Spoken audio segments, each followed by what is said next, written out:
l'extrait de pétition est déposé. Il n'y a pas de réponse orale aux pétitions ni d'intervention portant sur une violation de droits ou de privilèges. Nous en sommes maintenant rendus à la période de questions et de réponses orales. Et pour ce faire, je cède la parole en question principale à la chef de l'opposition officielle. Merci beaucoup, Madame la Présidente.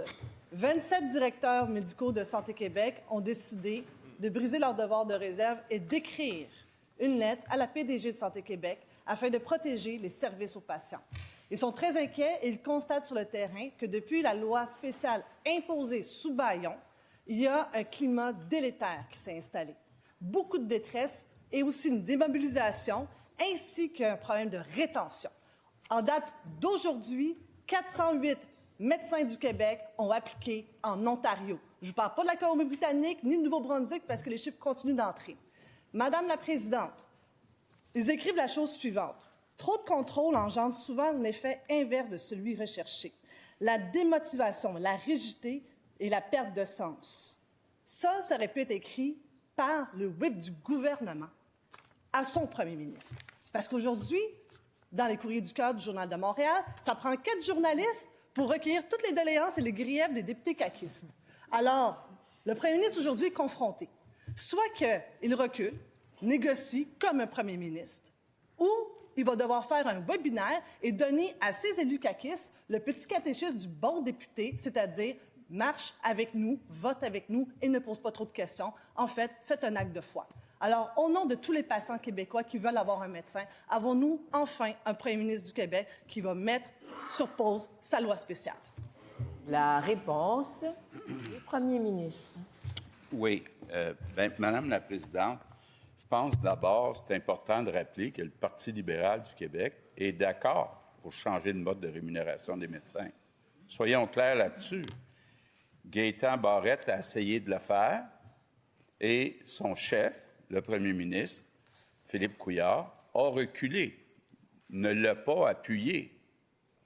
Donc, Madame la Présidente, tout le monde ici dans cette Chambre est d'accord pour changer le mode de rémunération des médecins. C'est ce qu'on a fait dans le projet de loi 2. Maintenant, tous les partis ici nous disent on est d'accord de le faire, mais en autant que les 2 syndicats de médecins soient d'accord. Madame la Présidente, ça fait des mois qu'on parle aux 2 syndicats de médecins. Les 2 syndicats de médecins nous disent si vous voulez qu'on se parle, engagez-vous d'abord à ne pas changer le mode de rémunération des médecins. Donc, que fait-on? 2 choix. S'écraser, comme le fait Philippe Couillard, comme le fait actuellement le Parti libéral, ou essayer de tendre la main pour améliorer les modalités, mais tout en gardant le changement de mode de rémunération qui aurait dû être fait depuis très longtemps. Ça fait 25 ans que ça aurait dû être fait. Première complémentaire. Présentement, la chose qui est écrasée, c'est notre réseau de santé. Exact. En ce moment, les médecins quittent le Québec. Et pendant ce temps-là, les députés caquistes disent la chose suivante. Ce n'est pas lui, mon premier ministre. Quand c'est rendu que les élus caquistes doivent rappeler au premier ministre que le ministre de la Santé n'est pas premier ministre, c'est ce que l'heure est grave. Quand les élus caquistes se confient au Journal de Montréal en disant « on s'approche d'une crise sociale », est-ce que le premier ministre réalise-t-il que présentement, on fonce dans le mur? La réponse du premier ministre. Oui. Madame la Présidente, au Québec, on a plus de médecins de famille per capita qu'en Ontario. Mais au Québec, on a en pourcentage plus de Québécois qui n'ont pas accès à un médecin de famille. Pire, les Québécois qui ont un médecin de famille ou un groupe de médecine familiale n'y ont pas accès le soir, la fin de semaine. Donc, est-ce que le Parti libéral du Québec accepte ce statu quo? Est-ce que le Parti libéral du Québec trouve ça normal qu'1,5 million de Québécois n'aient pas de médecin de famille? Deuxième complémentaire. Madame la Présidente, présentement, l'heure est vraiment grave. Les élus caquistes parlent de crise sociale. Est-ce que le premier ministre accepte ça?